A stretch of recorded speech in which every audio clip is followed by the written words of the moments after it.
Good morning, students. Class 8.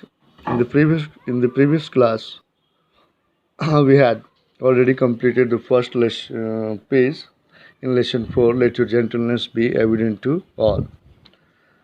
तो जैसा कि टाइटल के बारे में हम लोगों ने डिस्कस किया था कि let your gentleness be evident to all, it's in imperative form which means अपने सज्जन व्यवहार को, यानी कि अपने अच्छाई को, अपने सौम्य व्यवहार को जो है सबके सामने स्पष्ट होने दें, यानी कि सबके सामने जो है अपने जेंटलनेस को हमेशा उजागर जो है हमें करना चाहिए। तो इसमें हमने पढ़ा इस कहानी में कि किस तरह से एक स्टूडेंट जो है अपने प्रोफेसर के साथ घूमते हुए एक जोड़े जूते देखता है जो किसी गरीब किसान के थे, और उसे जो है मस्ती करने की सोचती है, और वो सोचता है क्यों ना उसके जूतों को छुपा दिया जाए और फिर उस किसान की बेचैनी को देखकर आनंद लिया जाए। लेकिन प्रोफेसर उसे मना करते हैं और आनंद लेने के दूसरे तरीके के बारे में उसे बताते हैं कि आनंद लेने का तरीका हम किसी को परेशान करके, वो भी एक गरीब को परेशान करके ही हम ज़रूरी नहीं है कि आनंद लें, बल्कि हम किसी और रास्ते से भी, किसी और तरीके से भी अपने आप को अम्यूज़ कर सकते हैं। ऐसे किसी गरीब के एवज़ में हमें अपने आप को अम्यूज़ नहीं करना चाहिए। और उन्होंने सुझाया उस स्टूडेंट को, उस लड़के को, कि क्यों ना वह उस पेयर ऑफ शूज़ में हर एक शूज़ में जो है एक कॉइन डाल देता है, और उसके बाद किस तरह की फीलिंग देखने को मिलेगी, किस तरह की के भाव जो है देखने को मिलेंगे किसान के चेहरे पर, उसे देखकर भी वो अम्यूज़ हो सकता है। तो नाउ उस लड़के ने भी ऐसा ही किया, और आगे अब हम लोग पढ़ेंगे इस पे। Now listen, astonishment and wonder were seen upon his countenance. Countenance means यहाँ पर मुखाकृति, यानी कि चेहरे पर। तो एस्टोनिशमेंट यानी कि अचंभा, एंड वंडर और आश्चर्य, ये दोनों ही भाव देखे गए। Were seen upon his countenance, उसके मुखाकृति पर, उसके चेहरे पर। किसके चेहरे पर? तो उस गरीब किसान के चेहरे पर। जैसा कि उसने अपने शूज़ के नीचे जब देखा अंदर, तो उसे कॉइन मिला, और वो काफ़ी अचंभा था, आश्चर्यचकित था इसे देखकर। And he gazed upon the coin, gazed मतलब घूरना, देखते रहना। तो ही गेज्ड अपॉन द कॉइन, वह घूरता रहा उस सिक्के को। टर्न इट राउंड, उसे गोल फिर पलटा, घुमाया। And looked at it again and again, और उसकी तरफ जो है बार बार वो देखता ही रहा। He then looked around him on all sides. उसके बाद उसने अपने चारों ओर जो है ध्यान से देखा, but no person was to be seen. लेकिन किसी भी व्यक्ति को वहाँ देखा नहीं गया उसके द्वारा। He now put the money into his pocket. तो naturally आश्चर्य तो हुआ था, और उसने जो है उस पैसे को, उस सिक्के को जो है अपने पॉकेट में रख लिया। And proceeded to put on the other shoe. Proceeded आगे बढ़ना, to put on जैसा हम जानते हैं फ्रेजल वर्ब है जिसका मीन्स पहनना होता है। तो कह रहा है कि and proceeded, और आगे बढ़ गया, to put on the other shoe, दूसरा जूता पहनने के लिए। But his surprise was doubled, लेकिन उसका आश्चर्य जो है वह दोहरा हो गया। on finding, पाकर। देखिए यहाँ पर जो वर्ब का फॉर्मेशन देख रहे हैं स्टूडेंट्स, फाइंडिंग डायरेक्ट जो आया है बिफोर के फॉर्मेशन में, इसे आप जानते होंगे, इसे हम लोग present participle form of verb कहते हैं। तो यहाँ पर पार्टिसिपल फॉर्म में है ये। तो but his surprise was doubled on finding the other coin. तो but his surprise was double, लेकिन उसका आश्चर्य जो है दोहरा हो गया दूसरे वाले सिक्के को पाकर। And his feelings overcame him, very interesting line. His feelings यानी कि उसकी भावनाएं, उस किसान की जो भावनाएं थी, ओवरकेम हिम, वह अपनी ही भावनाओं के वशीभूत हो गया। मतलब एक सिक्का उसे पहले मिला, आश्चर्य हुआ, फिर भी वह नॉर्मल रहा, लेकिन जब दूसरा सिक्का दूसरे वाले जूते से निकलता है तो हिज फीलिंग्स ओवरकेम हिम, उसकी भावनाओं से ही वह वशीभूत हो गया बिल्कुल। And he fail upon his knees. तो हिज फीलिंग्स ओवरकेम हिम, यानी कि उसकी भावनाओं के तले ही जो है वह वशीभूत हो गया, जज्बाती हो गया काफ़ी। And he fail upon his knees, वह अपने घुटनों के बल वहाँ गिर गया, बैठ गया। And looked up to heaven, और उसने हेवन का मतलब यहाँ पर आकाश से है, तो आकाश की ओर सर उठा करके उसने देखा। And uttered aloud a fervent thanksgiving, और जोर से जो है उच्चारित हुआ, उसके कंठ से, उसके गले से क्या उच्चारित हुआ, तो फॉरविंड थैंक्स गिविंग, एक बड़ी ही उत्सुकता भरी धन्यवाद शुक्रिया जो है उसके कंठ से उच्चारित हुआ। उसने बोला एंड विच ही स्पोक, जिसमें उसने बताया अपनी पत्नी के बारे में, यानी कि ईश्वर की को संबोधित करते हुए उन्हें जो है उत्सुकता भरा धन्यवाद देते हुए उसने अपने दयनीय स्थिति के बारे में बताई, अपनी पत्नी के बारे में बताया जो सिक एंड हेल्पलेस, बिल्कुल बीमार थी और लाचार थी, असहाय थी। एंड हिज चिल्ड्रेन, और अपने बच्चों के बारे में, विदाउट ब्रेड, जो बिना रोटी के थे, हुम द टाइमली बाउंटी, और जिनको ये समय रहते, टाइमली समय रहते, जो बाउंटी मिला था, ये जो दान मिला था उसे, एक जो उन सहायता राशि वो सिक्कों के रूप में जो किसान को मिली थी, तो वही यहाँ पे कह रहा है कि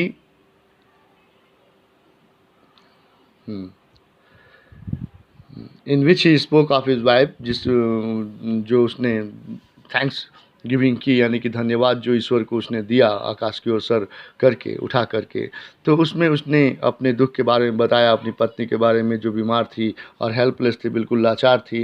and his children without feed, और अपने बच्चों के बारे में बताया जो बिना रोटी के थे, बिना रोटी के निवाले के थे। And whom the timely bounty from some unknown hand would save from perishing, and that is जिनके whom the timely bounty, जिनको इस समय से मिले दान ने जो है किसी अजनबी हाथों के द्वारा मिले समय रहते इस दान के कारण जो है would save from perishing, वो मरने से जो है बच जाएंगे। यानी कि किसान यहाँ पर ईश्वर को धन्यवाद देते हुए जताता है और बताता है अपनी पत्नी जो बीमार और असहाय होती है, अपने बच्चों के बारे में जो जिन्हें रोटी नहीं मिली होती है, और ये भी कहता है कि उनको समय रहते ये जो दान मिला उसे किसी अजनबी हाथों के द्वारा यह दान जो है उन्हें शायद मर जाने से बचा लेगा।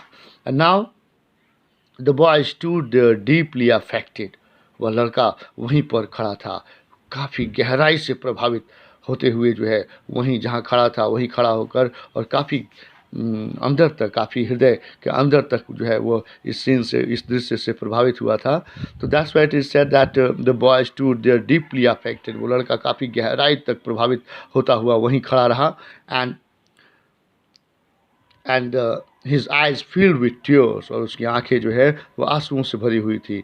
तो students, you can understand the feelings of this students after viewing such kind of emotional scenes, such misery of a poor farmer whom he just wanted to get fun of him, but really after viewing the scene, the emotional scene, the boy became so emotional and filled with and his eyes filled with tears. यानी कि जो ये जो पूरा का पूरा जो नज़ारा था, जो लड़के ने जो देखा था, और पहले सोच रहा था कि उसी किसान से वह आनंद लेना चाहता था, उसका मजाक उड़ाकर, लेकिन उसे परेशान होकर वो मज़ा लेना चाहता था। लेकिन जब उसने यह दृश्य देखा कि किस तरह से जो है एम्यूज़मेंट के लिए उसने 2 ही सिक्के उस किसान के जूतों में छुपा दिए थे, लेकिन उसे शायद पता नहीं था कि उन सिक्कों की ज़रूरत किस हद तक थी उस गरीब किसान को, जिसकी पत्नी बीमार थी, असहाय थी, जिसके बच्चे भूखे थे। और आज उस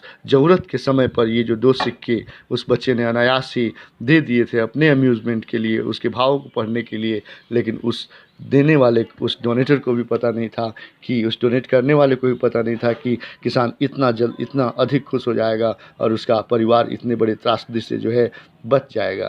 तो ये सारी जो चीज़ें हैं वो लड़का सोचता है और काफ़ी गहराई तक प्रभावित करती हैं ये सारी चीज़ें उस बॉय को। And that's why it is said the boy stood there deeply affected, वो लड़का वहीं खड़ा रहा, काफ़ी अंदर तक काफ़ी गहराई तक प्रभावित होता। The boy stood there deeply affected, वो लड़का गहराई से प्रभावित होता हुआ वहीं खड़ा रहा। And his eyes filled with tears, और उसकी जो आंखें हैं वो आंसुओं से भर गई।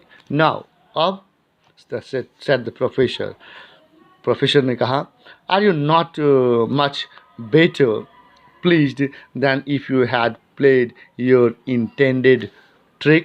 यानी कि प्रोफेसर कहते हैं कि क्या तुम अब और अधिक नहीं अपने आप को खुश पा रहे हो इस किसकी तुलना में, if you had played your intended, जो इरादतन तुमने जो चाल सोची थी, जो तिकड़म तुमने सोचा था इससे अम्यूज़ करने का, तो क्या उसकी अपेक्षा अब तुम अपने आप को ज़्यादा बेहतर, ज़्यादा खुश नहीं महसूस करते, ज़्यादा तुम्हें खुशी नहीं है। Once again, are you not much better pleased, क्या तुम और अधिक ज़्यादा खुश नहीं हो, if you had avow, are you not much better pleased, क्या तुम बेहतर रूप से और अधिक खुश नहीं हो। और किसकी तुलना में, तो अगर तुमने हो सकता है अपने इरादतन जो पहले जो तुमने सोचा था जो ट्रिक, उसे अगर तुम करते तो उससे बेहतर ज़्यादा खुशी तुम्हें अभी मिली है। द यूथ रिप्लाई, अब उस युवा विद्यार्थी ने जवाब दिया, you have taught me a lesson, आज आपने मुझे एक सबक सिखाया है, एक पाठ सिखाया है, विच आई विल नेवर फॉरगेट, जो मैं अपने जीवन में कभी भी नहीं भूलूंगा। एंड आई फील नाउ, और अब मुझे यह महसूस होता है, द ट्रूथ, अब उस सच्चाई को मैं महसूस करता हूँ, अब दोज वर्ड्स, उन शब्दों की, अब मैं उन शब्दों की सच्चाई को महसूस करता हूँ, which I never understood before, जिसे मैंने शायद पहले कभी नहीं समझा। It is more blessed to give than to receive. तो what are those words which are truth? So those words are, the boy is saying that it is more blessed, या और अधिक ज़्यादा भाग्यशाली होता है, to give than to receive, मतलब देना, किसी से प्राप्त करने के बजाय किसी को देना जो है, और देने में जो है हमें अपने आप को ज़्यादा जो है गौरवशाली और ज़्यादा भाग्यशाली समझना चाहिए। तो देने को ज़्यादा भाग्यवान, देने वाला ज़्यादा भाग्यवान होता है लेने वाले से, यानी कि देने के बाद जो हमें खुशी मिलती है उस खुशी को एक्सप्रेस जो है नहीं किया जा सकता है, वो काफ़ी सेटिस्फैक्शन देती है हमें। इस तरह अगर हम किसी को देते हैं, हमारे देने से अगर कोई खुश होता है, उसका दुख अगर ख़त्म हो जाता है, तो वो उसके बाद जो खुशी हमें मिलती है, that is really amusing, and that's really very pious. So now students, it is the complete story of lesson 4. Lesson 4 story को पढ़ने के बाद I think we should inspire ourselves to show our good habits in society, and we should have kind, and that's all from this lesson. And now if you have any problem, you can give me your comment. Okay students, thank you.